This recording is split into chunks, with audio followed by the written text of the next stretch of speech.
Ever heard of drug-addicted superheroes? No? Well, Marvel and DC created some unbelievably messed up addiction stories. And the craziest part? Some of the people addicted to this stuff were Avengers. Alcoholic heroes, heroin-addicted sidekicks, human weapons pumped full of combat drugs. And trust me, by the time we get to the cocaine part, you'll think I made the last character up. I didn't. No, that's rubbing alcohol. You don't want to drink? Oh, yep, there you go. That liver. Wolverine drinks for a completely different reason than most people. Most humans drink to relax. Wolverine drinks because he can't escape his own memories. Imagine living for over 100 years. Wars, experiments, torture, watching people die over and over again. Most humans would completely collapse under that kind of pain. Logan just keeps going, and alcohol becomes one of the only things that slows the noise down. Most people would black out after half the stuff Logan drinks. Wolverine barely feels it. His healing factor burns through alcohol almost unnaturally fast, which somehow makes the whole thing even sadder because even his attempts to numb himself barely work. And then he wakes up, and the memories are still there. But Wolverine wasn't the only Marvel hero destroying himself with alcohol.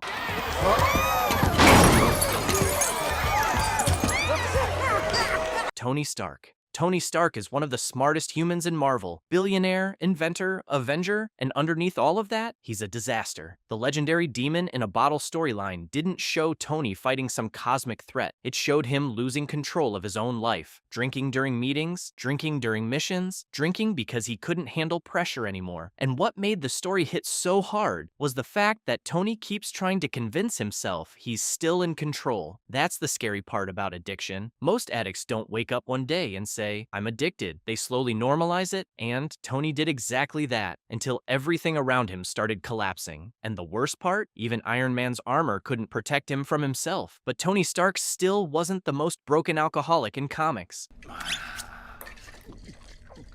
John Constantine is basically what happens when a man destroys himself slowly while pretending he's fine, chain smoking, heavy drinking, constantly exhausted. And unlike most heroes, Constantine never really cleans himself up. That's part of his identity. He walks through life looking half dead already. And the ugly truth is, Constantine knows exactly what he's doing to himself. He just doesn't stop, because after everything he's seen, demons, hell, possession, death, normal life barely means anything anymore. Jessica Jones doesn't drink because she likes alcohol. She drinks because she can't live with herself. That's what makes her addiction so uncomfortable to watch. Is there whiskey in this? Oh yeah, that's mine. Most superheroes hide their pain behind masks or jokes. Jessica doesn't. Marvel made her feel exhausted, broken, like someone who wakes up already tired of existing. And alcohol becomes her escape from everything. Trauma, guilt, PTSD, Kilgrave, her own failures. There are entire scenes where she's barely functioning without a bottle nearby. Not glamorous, not funny, just sad, which makes it feel real. And honestly, the entire Jessica Jones corner of Marvel starts feeling less like a superhero franchise and more like a therapy session that went horribly wrong. Because then there's Nuke.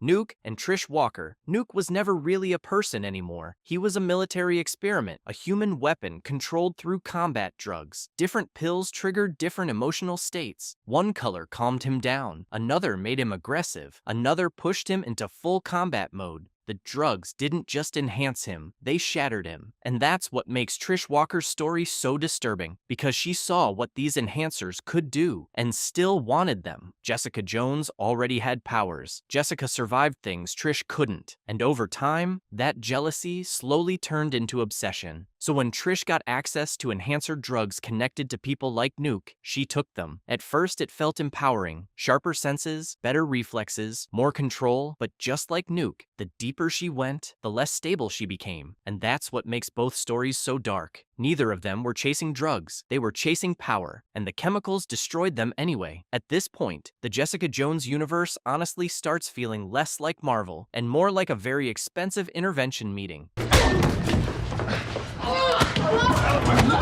And then DC crossed a line almost nobody expected from superhero comics, releasing a storyline that genuinely shocked readers. Roy Harper. When people think about comic books, they usually imagine colorful costumes and giant explosions. Not heroin, but DC went there hard. Roy Harper was Green Arrow's sidekick, young hero, bright future, and then DC shocked readers with one of the most infamous comic panels ever created. Roy sitting in an apartment, holding a syringe. Suddenly, comics didn't feel fictional anymore. This wasn't magic. This wasn't alien technology. This was a teenager addicted to heroin, and what made the story hit even harder was Green Arrow's reaction. Because Oliver Queen realizes something horrifying. He trained Roy to fight criminals, but he completely failed to notice his own kid was falling apart. That storyline changed comics forever, and trust me, by the time we get to the last character, heroin will seem tame. Hourman had one of the most dangerous power systems DC ever invented because his powers came from a pill, Miraclo. Take it, and suddenly, super strength, speed, enhanced reflexes, but only for 1 hour.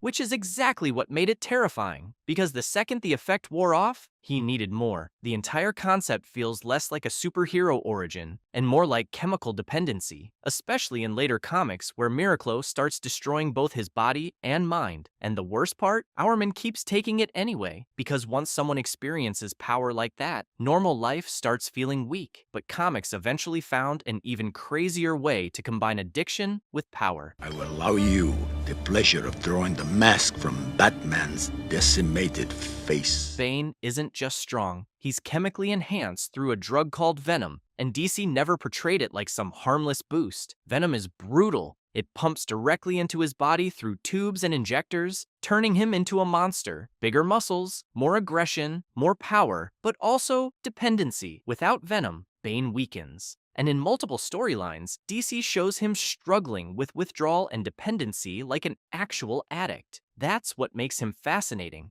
Because underneath all the intelligence, all the strategy, all the fear, there's still a man dependent on a chemical substance to maintain power. And visually, it's horrifying. But Bane still wasn't the most terrifying drug story in comics, because Marvel once turned a junkie into a god. Robert Reynolds wasn't a superhero when his story started. He was a junkie, broken life, substance abuse, completely unstable. And one night, while desperately looking for something to feed his addiction, he breaks into a laboratory. That's where everything goes wrong. Because instead of normal drugs, Robert accidentally takes an experimental serum supposedly more powerful than the super soldier formula itself. And suddenly, a junkie becomes one of the strongest beings in Marvel history. We're talking about a man powerful enough to fight Hulk toe-to-toe, a man described as having the power of 1,000,000 exploding suns. But that power came with something horrifying. The Void, a monstrous dark entity tied directly to Robert's shattered mind. And that's what makes Sentry so terrifying. Because underneath all the godlike power, Robert Reynolds is still fundamentally a deeply broken man, barely holding himself together. The serum didn't save him. It amplified everything that was already destroying him. And somehow, even Sentry still isn't the craziest addiction concept comics ever created, because then DC completely lost its mind. Snowflame feels like something that should not exist, but he does. He's a DC supervillain whose powers come directly from cocaine. Not metaphorically, literally. The more cocaine he uses, the stronger he becomes. Super strength, energy powers, enhanced speed, durability, all fueled by cocaine. And the craziest part? DC played it completely straight. Snowflame genuinely believes cocaine connects him to divine power. At one point, he literally screams, "Cocaine is my god," which sounds fake, like a parody someone invented on the internet. But it's actual DC canon. And somehow, out of every addiction in Marvel and DC, this might be the one character that proves comics can become completely unhinged.